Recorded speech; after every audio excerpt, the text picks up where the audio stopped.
All right. So, John, you're Master of Ceremonies today. Yes. Brilliant. It's a role that I'm familiar with you doing. So excellent.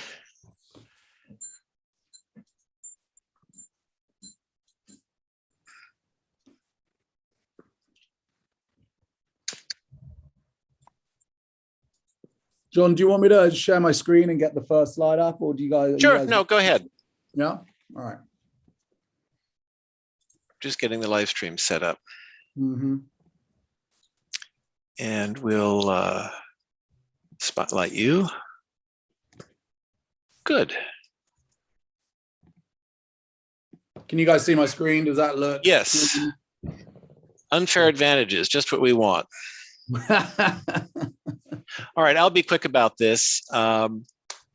Very pleased to have with us today Fergus Hay from Great Britain. He is founder and CEO of the marketing advisory firm Elysian, which specializes in venture-backed companies like the ones in XTC. He came to that after many years at major marketing agencies in both Britain and North America.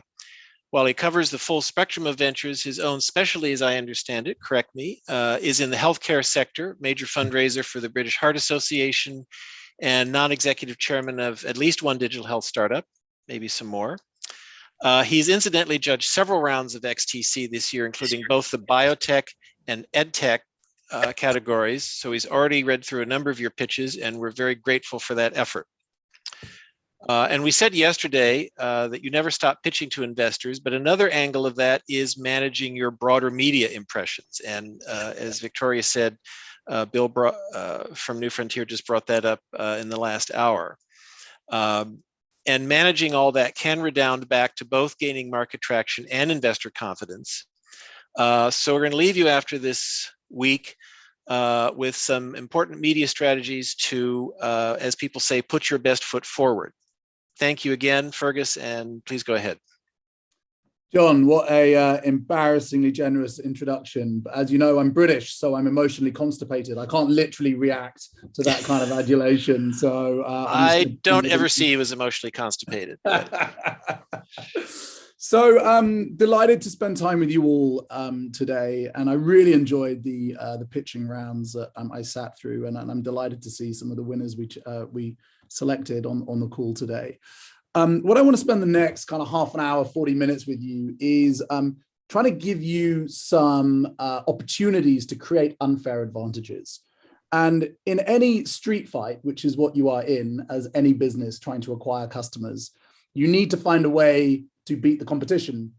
And that is 100 times more important when you're a startup with less resources than the incumbents, with a brand that people don't know, and with a product offering that you are sure is special, but your target audience don't know about it. And that's where you need the unfair advantage. You need that way of winning in the market without using as many resources as the major incumbents and showing to your investors that you can deliver on your promises of growth. So this is about unfair advantages. Where the information today is going to come from is from our collective learnings. So, we can draw on the left-hand side of this chart, you will see a series of technology companies that we have worked with over the years. And that they range from obviously the big hitters like Uber, which we helped grow in Asia, but then also for companies like Builder.ai, which we joined with pre-Series A, and continue to work with them today, 4 years later, as they've just closed their Series C at a valuation of 700 million. And we continue to be their sparring partners from a marketing perspective. And, they've delivered 300% growth on their revenue and sales in the last year. So it's a great example of why the marketing can work. We've also got obviously a series of different technology companies, but the DHV group at the bottom is the health tech company that I'm actually in it, chairman and investor in.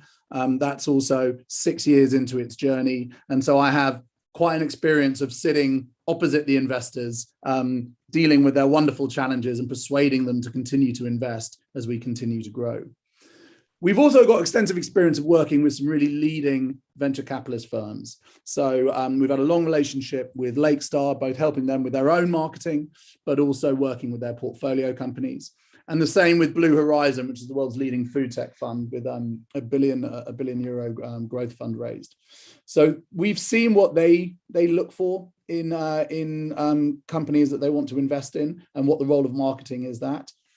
And then we also sit on the advisory board of 2 VC funds, Rise, which is a digital health venture capitalist fund, which I sit on the advisory board of, and Blue Lion Global, which is a spin out from Lakestar that I also sit on the advisory board of. So this gives us a view of the startup founders who are pitching across the table and what our perspective of marketing is.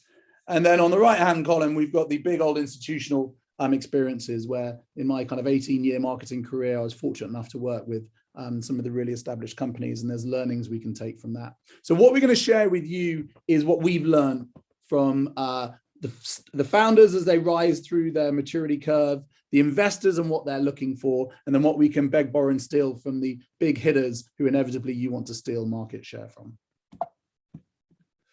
So we have to start with saying, well, what is marketing? And we see it very clearly as it's persuading more customers to be willing to pay a premium for your product and to repeatedly do so over time. So these are carefully chosen words, because ultimately, if you're unknown in the market, which inevitably you guys will be, you really have to persuade someone to leave their existing habit. And there's a very famous quote that says, no one gets fired for hiring IBM. And that is the reality. You can sit across the table and say, our B2B enterprise software product is much better than IBM, but you've still got to persuade them to leave the big hitters that gives them security. So there's a persuasion job in your marketing. And then when you persuade someone, you want them to pay a premium. You want them to have a rational and an emotional relationship with your product and your brand that will justify a price premium, and for them to do that over time. That's what great marketing does. That's what investors are looking for. They're looking for recurring revenue that builds over time, that isn't expensive to acquire and maintain.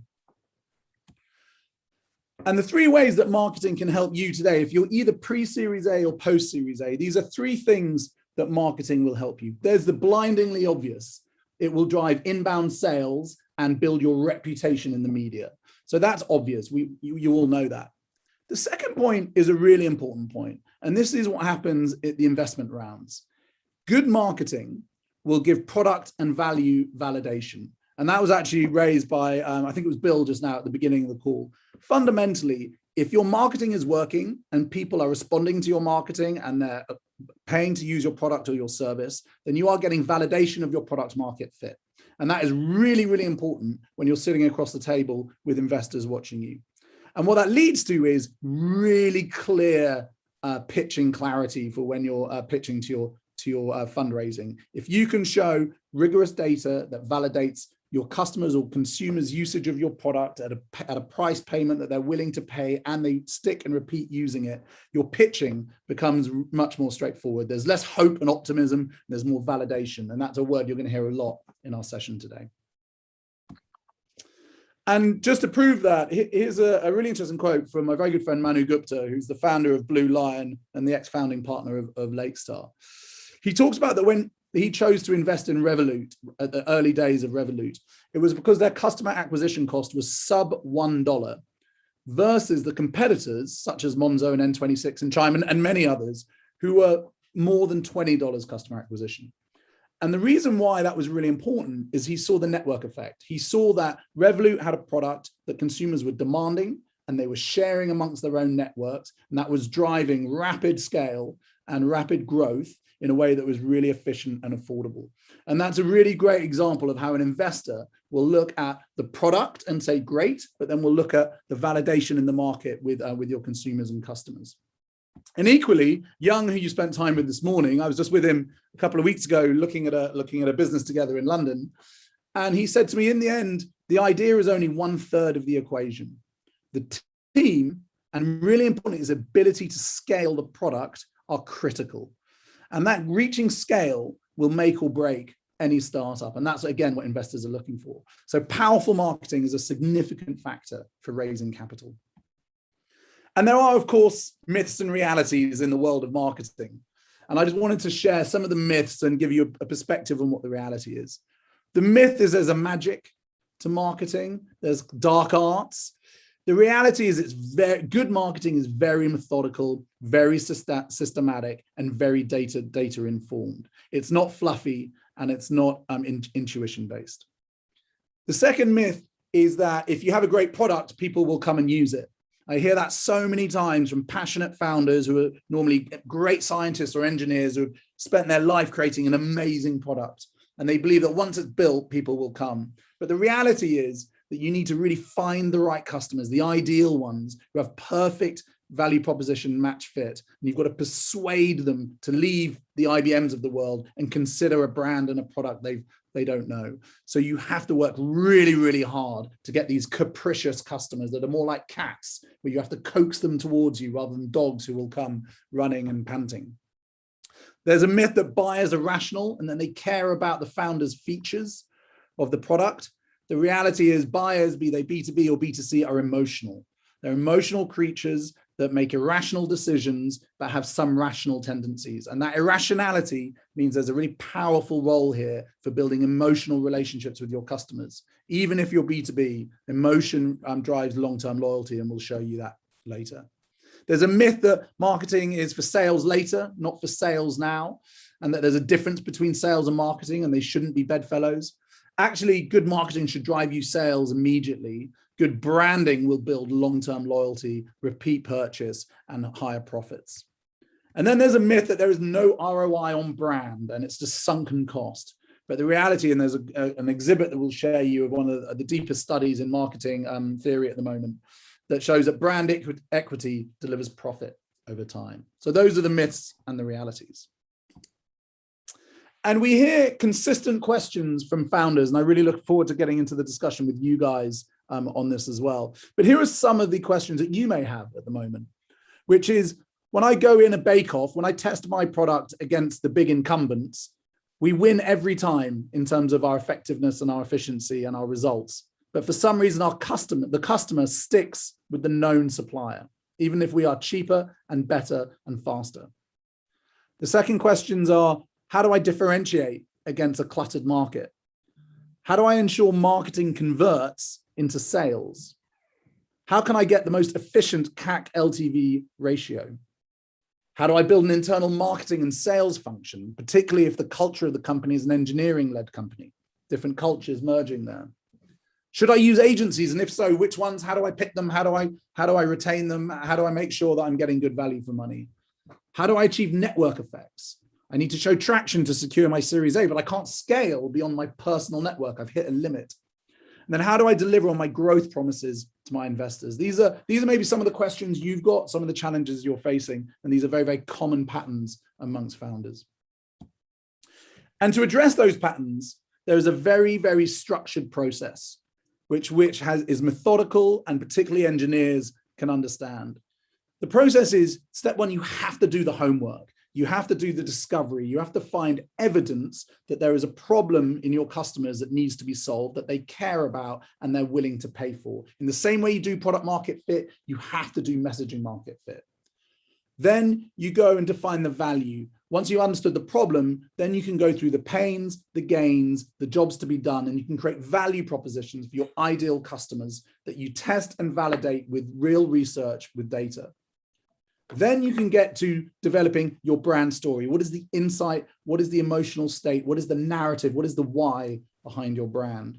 And then you get to the competitive strategy. What is your go-to-market plan that delivers at the bottom of the funnel your cash, by delivering at the top of the funnel your customer acquisition and your awareness? Now, these steps are methodical and they're based in data. It must be a continuous loop back to your target customer with research and validation continuously at each step. The reason why that is important is because you are starting, and marketing is a very, very opportune area, but it's also high risk. You can lose a lot of money without getting the traction you want, disappointing your investors, not meeting your hurdles, and then hitting a funding desert.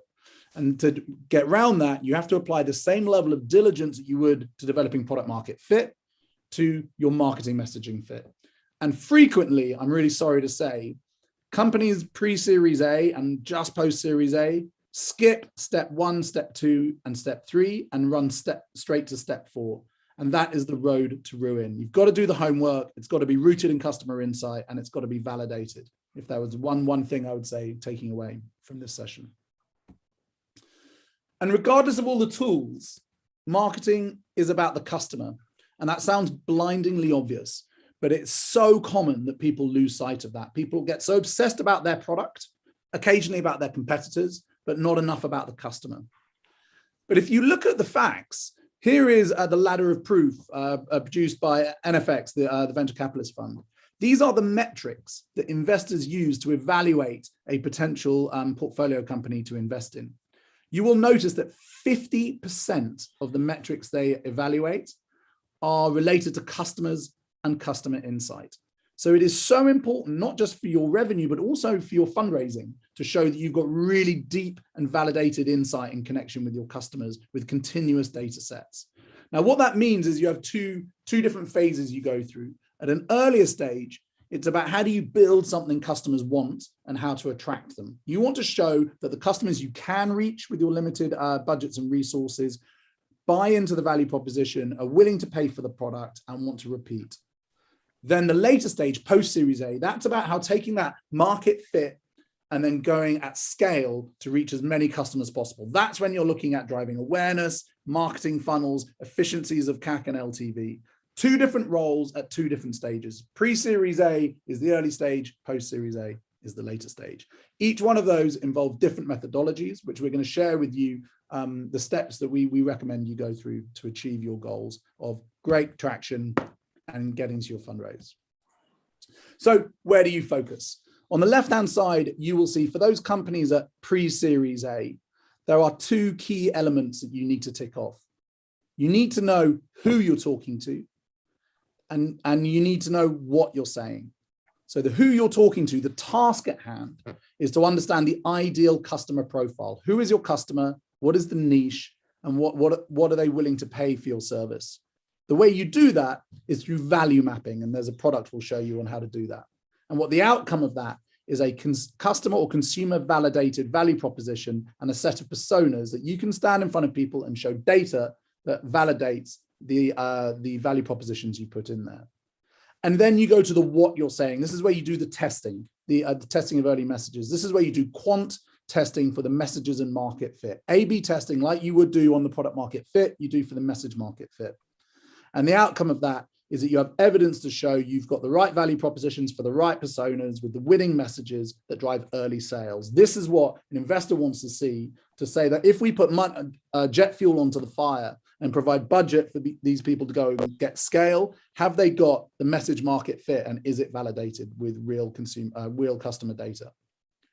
At the Series A level, you're looking at a slightly different task. You're looking at where are you going to communicate and when in the journey. And the task at doing that is you map decision journeys. How does your target customer make their decisions? What is the pathway that they go through?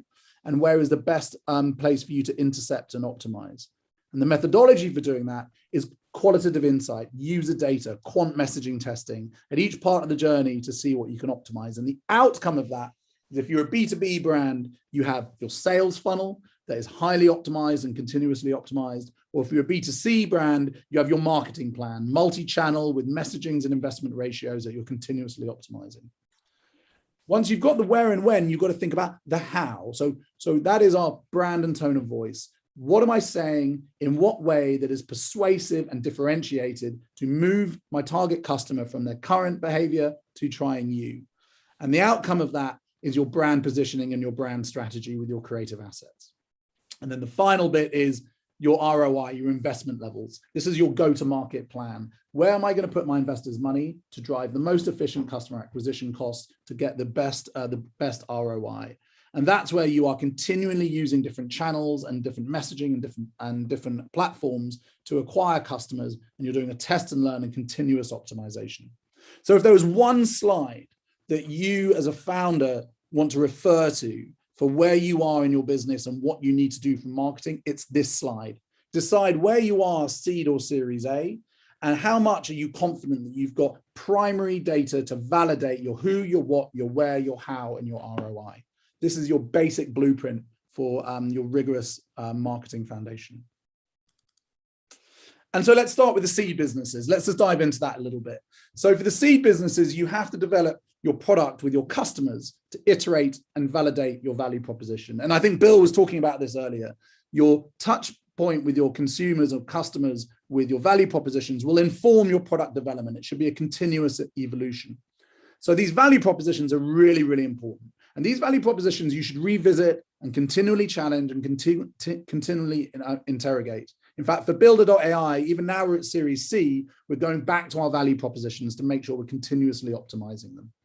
So what you think about a value proposition, you say, well, a value proposition, they're not a description of your product, your features, or your service. What they are crafted statements that explain how your product provides a solution to a prospect's needs and how that deals with their pains and helps with their gains. It's very much customer focused on the role. And if you think about what an evidence of that, and these are old marketing quotes that are still relevant today, which is when someone looks for a product, they're actually looking for the outcome, not for the feature. And the example is people don't want to buy a 1/4-inch drill, they want a 1/4-inch hole.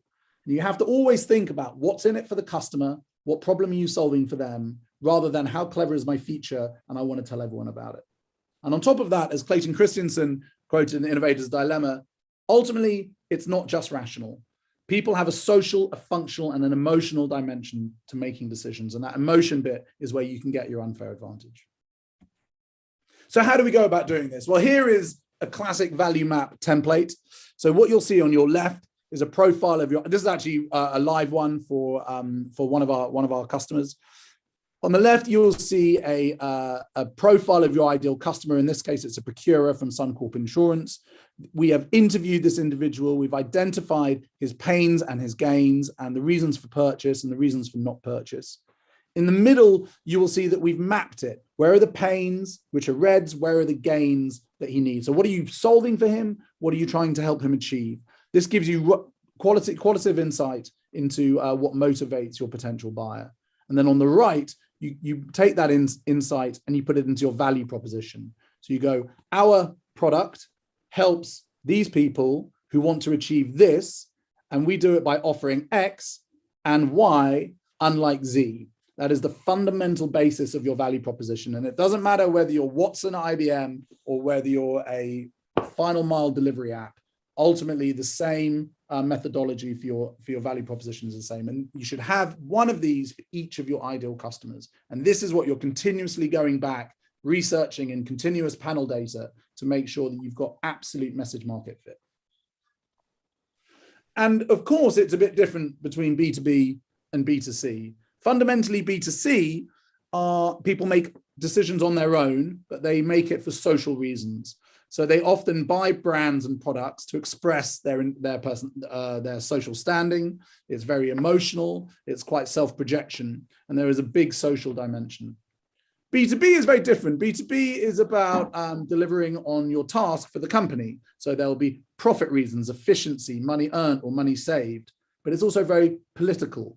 A B2B buyer, as you know, will have a whole lot of influences internally to influence. There'll be career survival on the line. There'll be a reputational damage that they'll be concerned about. So although they live in slightly different environments, they're both humans. So they're both making emotional and rational decisions, but they're doing it with slightly different pressures on them. And here's an example of how a B2B buyer may be facing lots of different influences on them. So when you think about B2B, often it's not one buyer, it's a matrix of buyers and influencers, and mapping out that stakeholders is really, really important. So in summary, for the seed stage, there are kind of 4 critical things that you need to do. You need to uncover the jobs, the pains, and the gains for your target customer. That should be rooted in primary data, and you should be running rolling research to do that. And that isn't expensive research, by the way, and it's not loads of it, but you need to have primary data, interview-based data to validate it. You need to draft test messages based on value propositions that you're continually researching qualitatively.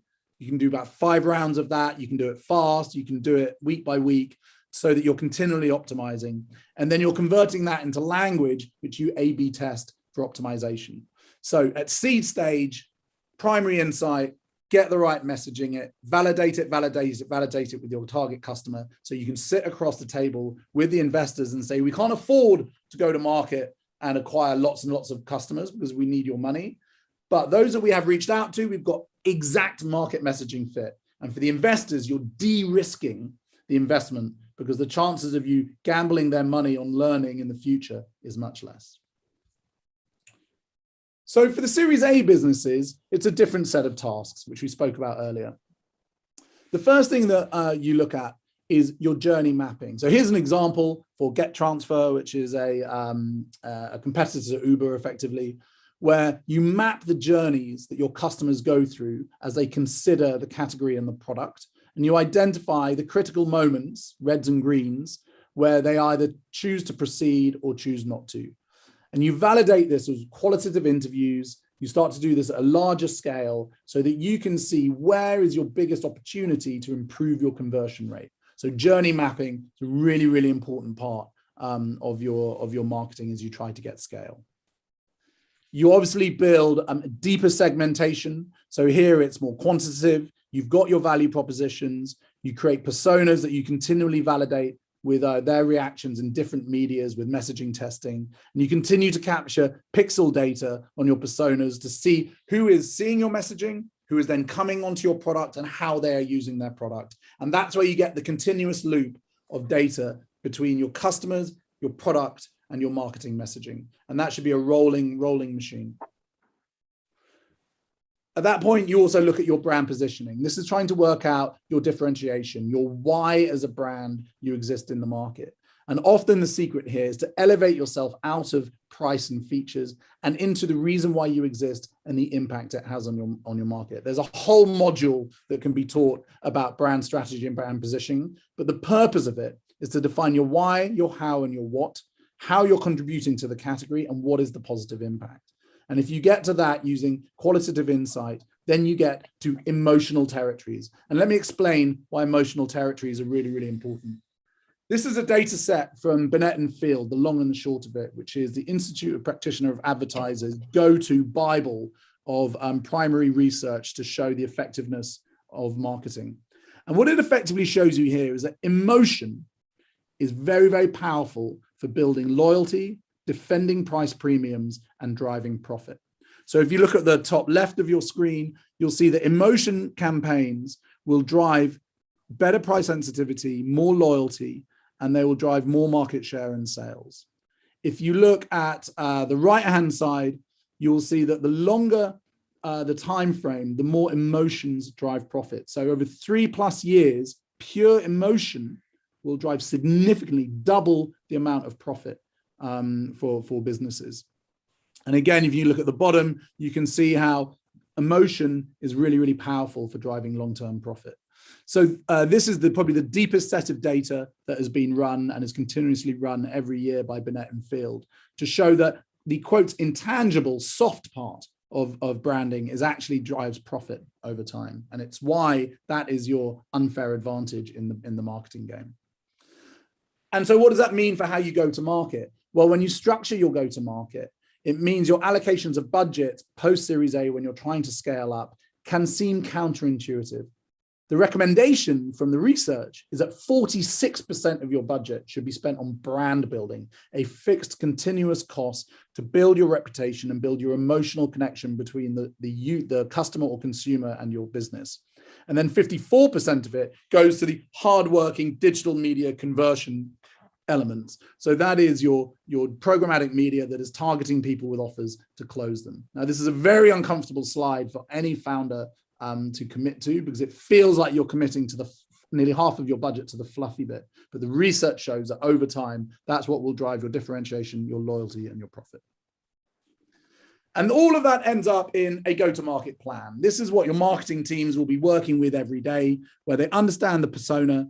They've got their channel planning, which medias, which messages, and how much am I spending. They've got their social media strategy, which defines how you use different social media platforms to drive your reputation. And then you've got your really hardworking acquisition funnel, which is driving your ROI model. And underpinning all of that will be a content flywheel that is using your content in the right methods to be the most efficient piece. Again, the homework has to be done and the methodology has to be followed. And that's what gets you to a really effective marketing machine. So in summary, on the Series A, it's a slightly different set of standards. You've already done your messaging market fit. This is about scale. So that means you have to take your propositions, map them against your personas. You need to develop your content to migrate personas through the journey, making sure that you've got the right content to move people along the buying journey. You need to have a brand positioning that has differentiation and emotion. And then you look at your 40-60 brand split in your spend to get to your go-to-market plan. So it's a different set of tasks at a post-Series A stage. So in summary, the critical weapons for any company to secure their unfair advantage, we see as follows. Marketing will make or break the business. Young is very direct about this. He says, if you have a great idea, but you can't go to market and scale it, then you're just a think tank. And that is the truth of it. You can't just rely on the product being brilliant. In the end, you've got to make sure you're going to market in a persuasive and differentiated way. In order to do that, you need to be customer obsessed. Insight, research, validate all the way through. That enables you to de-risk your marketing spend and sit across the table from your investors, showing that you're close to your customer and you're continually going back to what their needs are from a marketing perspective to be the most efficient marketer. To do that, you need to be methodical. You need to discover, analyze, research, validate, differentiate, validate again. Then you can go to market and optimize. There is as much being methodical in your marketing as it should be in your product development. And then there's the piece that will be your unfair advantage. That's the emotional differentiation. I know it sounds counterintuitive, but engage with people emotionally at an elevated level beyond your functions and features, and then you will differentiate. And the interesting thing is your competitors won't be doing it because not many people do it well. And this is where you can get more bang for your buck in your marketing. And then finally, follow the process, use the tools, and then execute ruthlessly. I hope you found that useful and stimulating. And I think I kept to Victoria's 30-minute limit. I appreciate there was quite a lot to go through, but I am open and available for questions, challenges, disagreements, or discussions about the weather. Well, I have a couple of praises and thanks here. Bill from New Frontier, you wanted to ask a question? You up? Fergus, I apologize for the rudeness of having my camera off, but I wanted to say thank you so much for the structure and emphasizing the importance of doing the work to understand the landscape before you sort of start marketing willy-nilly. Our challenge is, and I think the answer is that we've got to do the work, is selling internally to our engineers. Two of my three co-founders are engineers. The value of marketing in the first place. I've heard things like, why are we wasting money on press releases? Why are you doing this Twitter thing? There's simply a fundamental lack of appreciation for how marketing, press operations, and government relations relates to bottom line sales. And your methodology answers that. So how can I adopt that? Well, that's a very, very common question, Bill, by the way. And because ultimately, most modern day technology companies are engineer founded. And so they're very, very rational. And they see marketing as either dirty or unnecessary because our product is so good. Why don't people just use it? And in my experience, the best way to counter that is to be as methodical using data to build the marketing plan. So the steps that we shared are about rooting everything in data and not opinion, because in a battle of opinion, they will win, right? So if you root it in the data, then and you start with all the things that, you start with your ideal customer and what their potential value is, what you have to change them from. The final output of that will be a go-to-market plan, which, if you can imagine a kind of an inverted pyramid, in that go-to-market plan, you'll have the roles of lots of different channels, and you'll have the really hardworking sales conversion stuff, but you will also have Twitter and LinkedIn and PR pieces and speaking at conferences at the top, driving awareness. In isolation, it's very hard to defend why you're doing a LinkedIn campaign or why you're speaking at Davos. But in the context of a go-to-market plan, which is science-based, very measurable, and has objectivized CACs, and you're showing how you're moving people through the funnel, then you're changing the discussion. You're talking about the entire marketing function that is data informed and data measured, rather than putting the pressure on why are we doing Twitter. Thank you so much. Let's see, any other questions? I'll just, go ahead. Let me ask that question, because Fergus, I have this question for myself. When is it worth it to pay the money to issue a press release versus just putting that news out on your blog post and then blast it around social? I think it depends on what you're saying. So no one cares about your fundraise. It's just no one cares. Right. So you need to combine genuinely new news. So I think if you're just posting that, you know, you've raised some money at early stage, it's only really useful for the friends and family on your LinkedIn. The bottom line is any startup should work out what is the new category it's in. That's how you get differentiation. So if you can define your new category, and we did this with Soul Machines, you know, we said, look, we think there's a new category of empathetic customer experience, where digital people can use empathy to drive positive human outcomes in digital. Then that becomes your mantra. That was what you start talking about. And then it's worth doing PR, because you want to build your reputation so that people see you in the media, and that makes you more credible. It's like having a backcloth behind you when you walk into a meeting.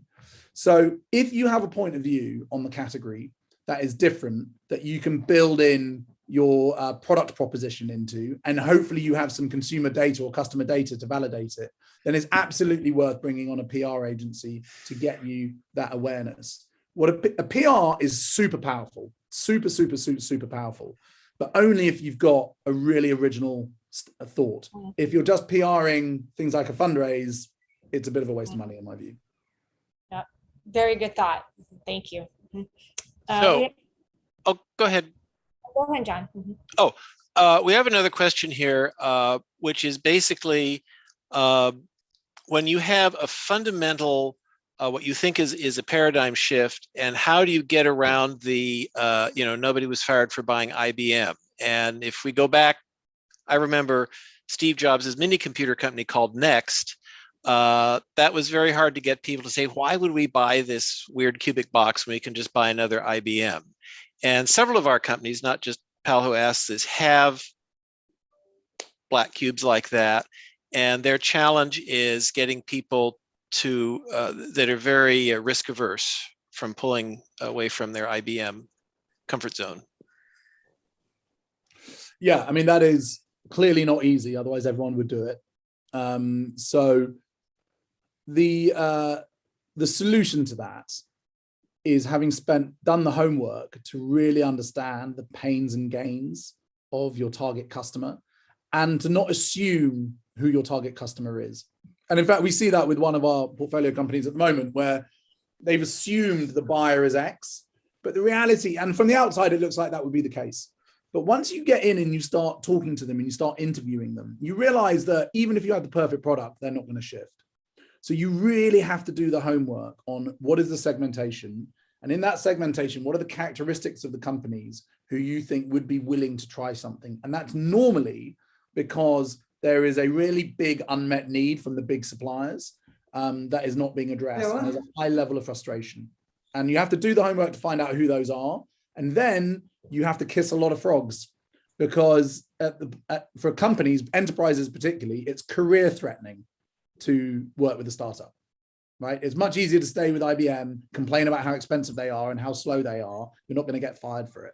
Whereas trying a new startup is a threat. So definitely getting that traction from 0 to 1 is very, very hard, but it has to be rooted in the homework done into ideal customers, what their pains and gains are, and what is the right market mapping. Yeah, I just want to comment that we experience this every day, that it is very personal whether these people are going to take risk or not. It's a career risk for them. It's easier to stay with IBM, and quite often the proof of this is that quite often we experience that actually it depends on the actual person whether they are going to play with us or not. And it varies inside the same company, whether we speak to this person or that person, whether they are going to take risk with us or not. Very, very different. And I would say very irrational. I mean, I can go into methodologies, but I don't have the data. I'm a startup company. I don't have the test results, not 30 years of data, obviously. So there is not much to talk about in a methodological way. We have to rely on emotions and the actual person that they are going to take this with us or not. How to convince them, you know, on a personal level rather than methodologically that you know, they should go with us rather than the old guys. And Paul, you're absolutely right. You're absolutely right, and that's why going from 0 to 1 is the hardest, because ultimately you need some people to take a leap of faith with you. Now you can do a job of de-risking it as much as possible. Now my experience is being really niche focused about it. So really getting down to the very small group of people who you think companies have got the culture and the ambition and the innovation culture to try someone new. And so not trying to go to everyone, but actually being super niche about it, being really targeted about who to approach. It's really hard to do because you're under pressure to find a sale somewhere. But once you build that traction and you're in a really tight niche and you can validate it, and then you get a decent brand on board, you start to have credibility and reputation. And that's when you become less of a career threat to a buyer. I had a follow-up question to that. From Savvy, we make an app for cafes, and we use machine learning to help them optimize all of their operations and automate a lot of their tasks. Right. So we're obviously targeting a super fragmented market, lots of very, very, very small players.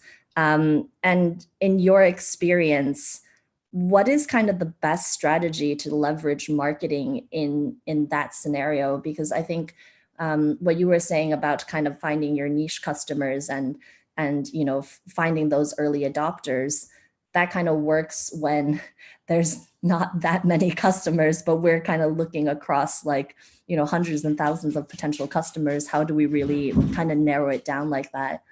But what I like about SMEs is it's very personal to them. So when you're talking to a cafe shop owner, like, they know their business inside out and they have the right to make the decision. You can also find them through digital media relatively easily.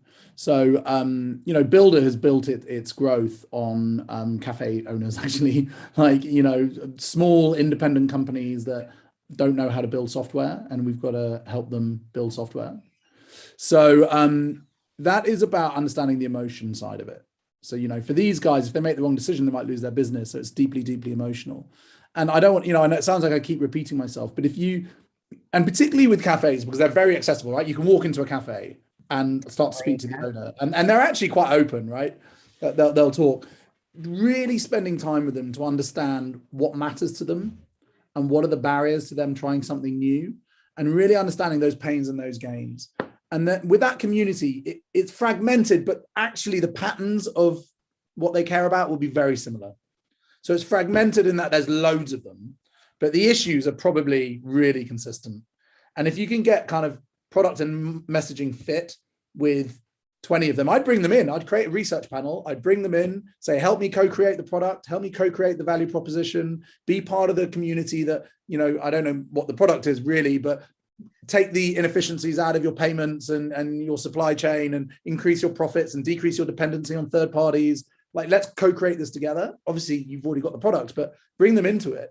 And then you can create that network effect, because if they get really into it and it's validated and they use your product, and obviously you're probably going to give it away for free at the beginning, you know, then you have case studies and you put them in your marketing. You get them talking about how they've used it, and you create that NFX, that network effect.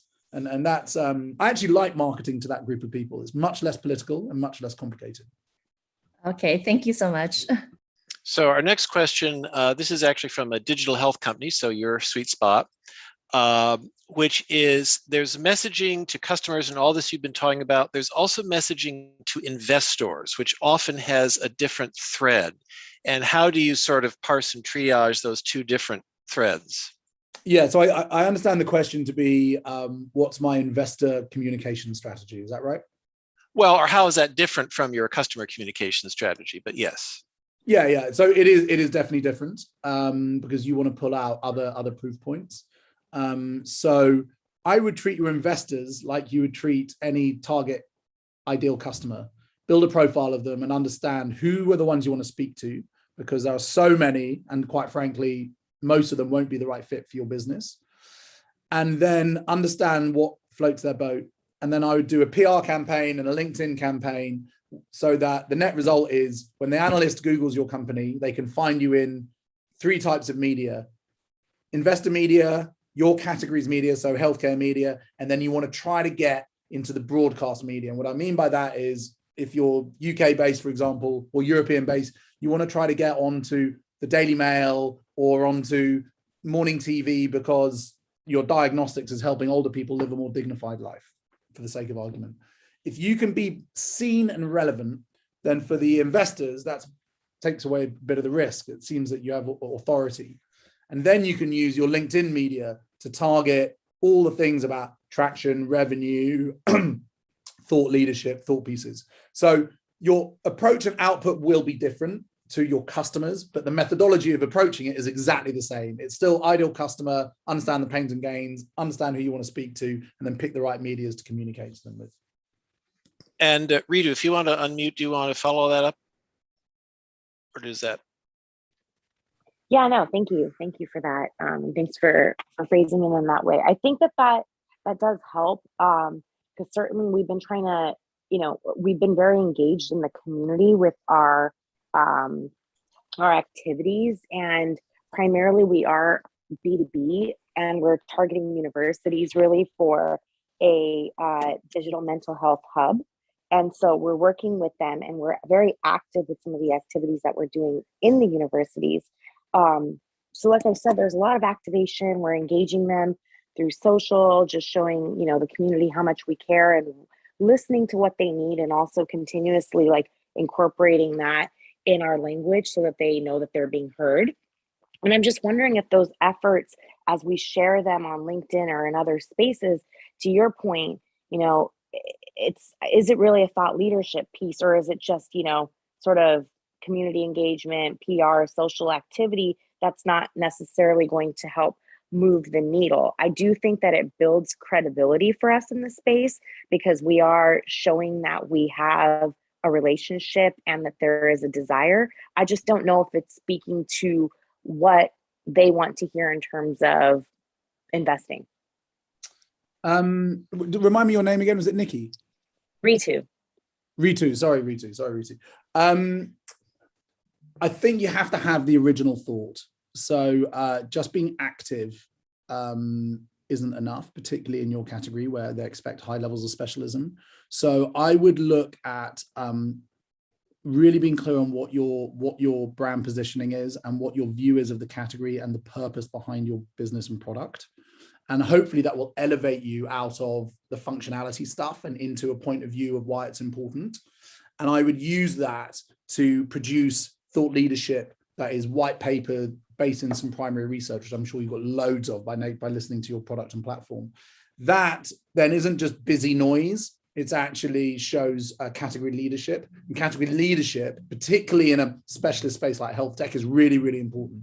So I think I would not look at it as disconnected activities. I would try to make sure you have a thesis and hypothesis that you have got good primary research into, that you can publish in different formats, white papers, videos, etc., data sets that differentiate you from everyone else and shows your expertise, which by the sound of it, you have both expertise and access to end user data, and that's really, really powerful. I don't know if that completely answers your question.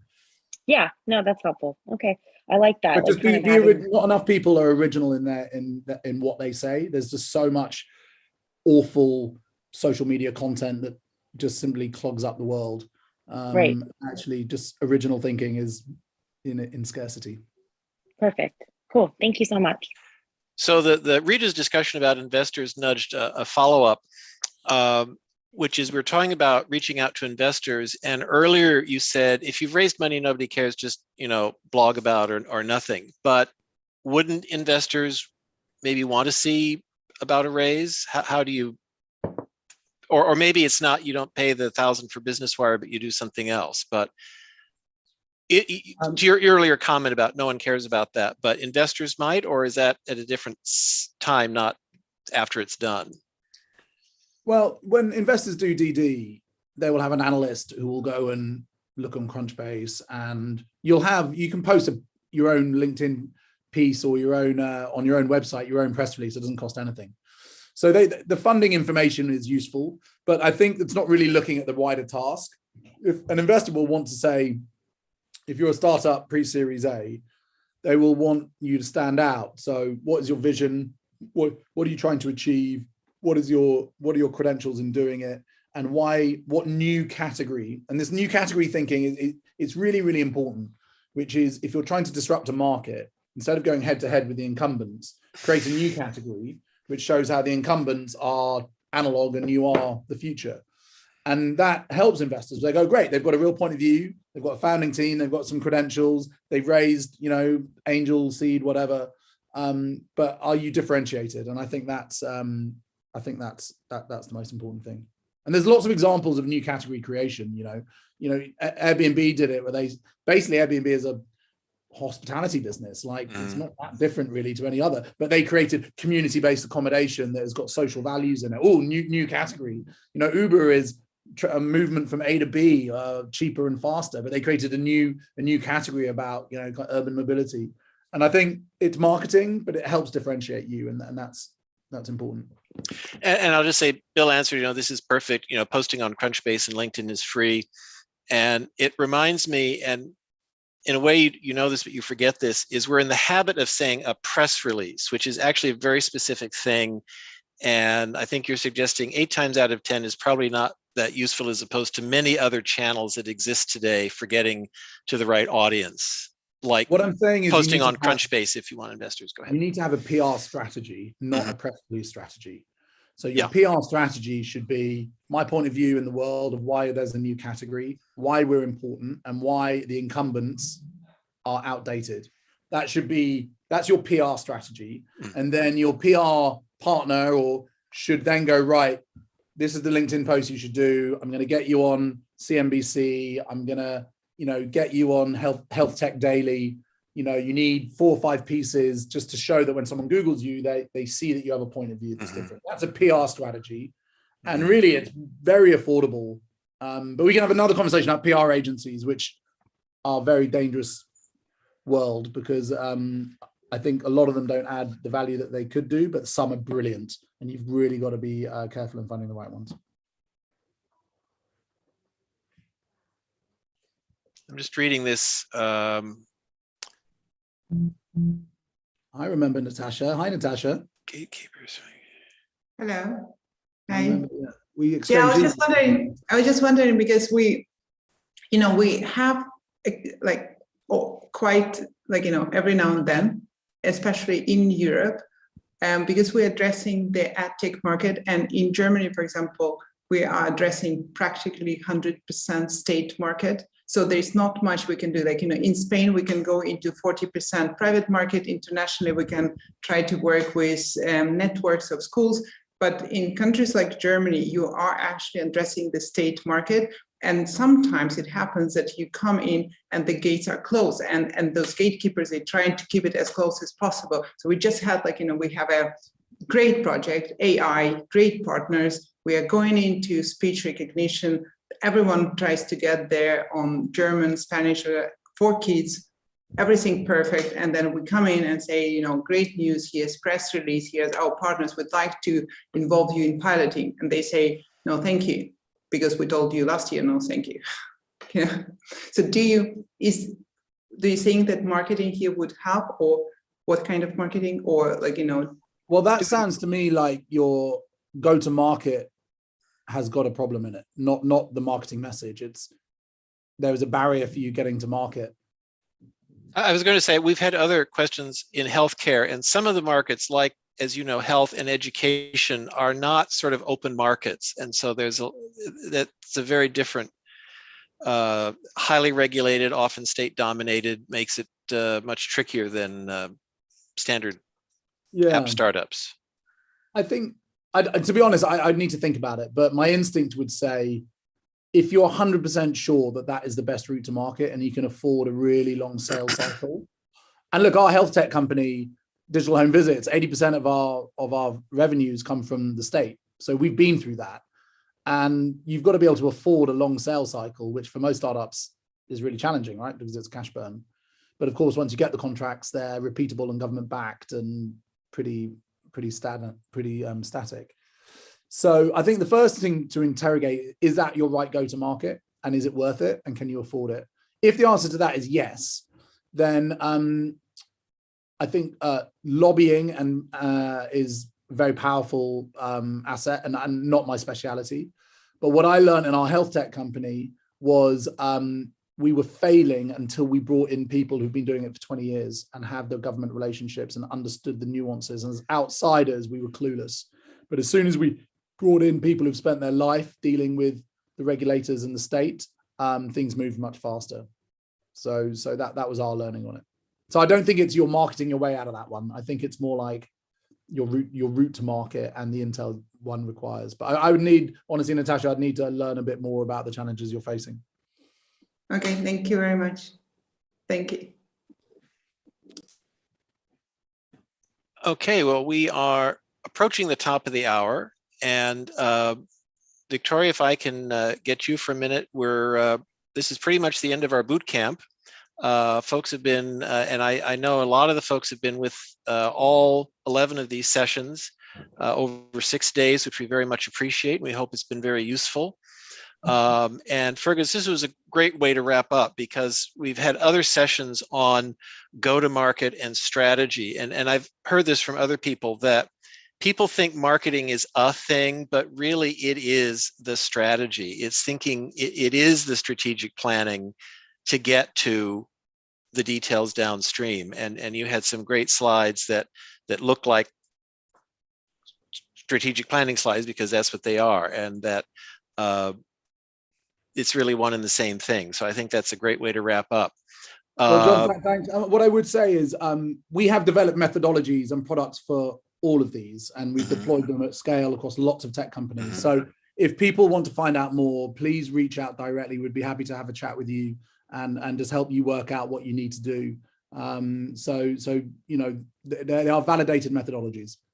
Well, and we will post your slides in this video for our folks to reference, and also your contact information. So Victoria, go ahead. I just want to say thank you so much for Fergus, for sharing your time, your expertise. It's not about the tactical post here and there, but how do you think about the strategically tying it holistically to your company's mission and go-to-market plan. So excellent presentation, wonderful insights. And again, thank you so much. Pleasure. Anything for you, Victoria, you know that. Thank you. And you can always catch Fergus also on a major program as well. He's often on BBC and several of the broadcasts. So I look forward to more insights and information from Fergus. Thank you.